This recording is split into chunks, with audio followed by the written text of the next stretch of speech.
এই যে তোমাদের একটা ভুল ধারণা আছে, আমি ভাঙতে চাই আজকে। তোমরা ভাবো যে হুজুর ইংরেজি বলে, সুন্দর জুব্বা পরে, সুন্দর টুপি পরে, সেই মনে হয় সবচেয়ে বড় জ্ঞানী। অ্যাবসলিউটলি রং আইডিয়া। মাথায় রাখবা, জ্ঞানের পরিচয় জামায় নয়, জ্ঞানের পরিচয় ইংরেজিতে নয়। মূল আলেম হচ্ছে সেই আলেম যে আলেমের কথা শুনলেই আমার আখিরাতমুখী হতে মনে চায়, ঠিক কিনা বলেন? অতএব ইউটিউবে ভাইরাল, ফেসবুকে ভাইরাল, টিকটকে ভাইরাল, এই ট্রেন্ড চেঞ্জ করতে হবে।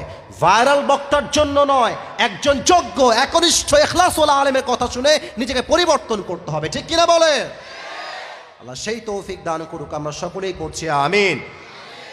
এখানে আমাদের কাটাখালী মাদ্রাসা আছে না, ওনার যিনি মোহতামিম, আমার খুব ভালোবাসার একজন মানুষ, শ্রদ্ধেয় ভাজন ব্যক্তিত্ব, অনেক একজন আল্লাহওয়ালা মানুষ, বুজুর্গ মানুষ।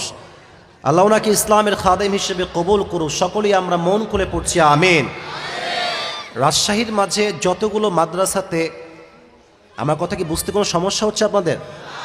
রাজশাহীতে অনেক কমই মাদ্রাসা আছে, বাট দুটি মাদ্রাসায় সবচেয়ে বেশি কনস্ট্রাকটিভলি পড়ানো হয়, খুব কড়া নিয়মে। একটা হচ্ছে ইসলামিয়া কাসমি মাদ্রাসা, আর একটা হচ্ছে কাটাখালী মাদ্রাসা। বাকি আমি অন্য মাদ্রাসায় পড়েছি, কোনো বদনাম করছি না। দারুল উসওয়া মাদ্রাসাতে সুযোগ সুবিধা ভালো এবং ওখানে ছাড় দেওয়া হয়, বাট ইসলামিয়া মাদ্রাসা, কাটাখালী মাদ্রাসা, ছাত্র বাসা থেকে আসলে পুরোটা রুলসে চলে আসে, নিয়ম অনুযায়ী চলতে হয়। তো কাটাখালী মাদ্রাসা খুবই কড়া একটা মাদ্রাসা, আমি জানি। তো কাটাখালীর অনেক ছাত্র ভাইরা আসতে পারেন, ওস্তাদরা হয়তো শুনতেও পারেন।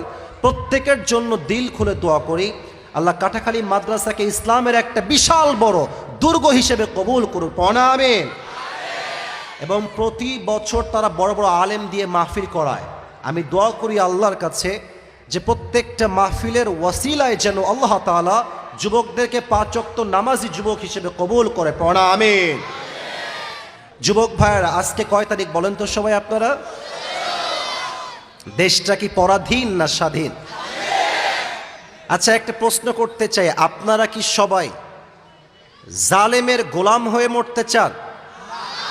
এত আসতে কেন? জালেমের গোলাম হয়ে মরতে চান? আপনারা কি জালেমের পাঠশালায় বন্দী হয়ে মরতে চান? সাইদি সাহেব একটা কথা খুব ভালো করে বলতেন যে বিড়ালের মতো 500 বছর বেঁচে থাকার কোনো দাম নাই, সিংহের মতো 1 ঘন্টা আমরা বাঁচতে চাই। আবু সাইদের নাম শুনছেন না আপনারা সবাই? এই স্টাইলটা মনে আছে? 2 হাত 2 দিকে দিয়েছে, কর গুলি। ভূমিকায় কথা বললে অনেক কথা বলা হয়ে যায়, একটা কথা বলেই ফেলি। আচ্ছা, ওকে গুলি না করে পুলিশরা চাইলে বুঝাইতে পারতো না? স্টেজের সাউন্ড, আপনাদের সাউন্ড নাই। গুলি না করে বুঝাইতে পারতো না, ভাই তুমি সাইডে যাও, পারতো কি পারতো না?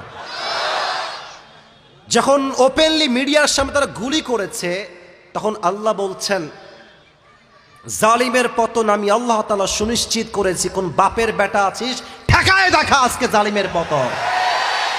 ছাত্রদের রক্ত গরম হয়েছে, মিছিল হয়েছে, রক্ত দিয়েছে, শহীদ হয়েছে। এই শহীদের বিনিময়ে এই দেশটা আবার স্বাধীন হয়েছে। অতএব এটাই প্রমাণ, শুধুমাত্র মাহফিল করেই দিন কায়েম করা যায় না, স্বাধীন হওয়া যায় না।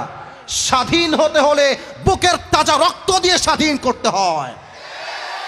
অতএব আজ কাটাখালীর এই জমিনে আমি স্পষ্ট কণ্ঠে বলতে চাই, যদি আগামীতে আবার এই দেশে ইসলাম বিরোধী কোনো শাসক আসে, ইসলামকে দমন করতে চায়, আলেমদেরকে বন্ধ করে রেখে দেয়, আর ডাক যদি আসে জীবন দিয়ে, শহীদ হয়ে, রক্ত দিয়ে ইসলামের রাষ্ট্রকে দেশে কায়েম করতে হবে, রক্ত দিতে কার কার প্রস্তুত, হাত তুলে আল্লাহকে দেখা দাও।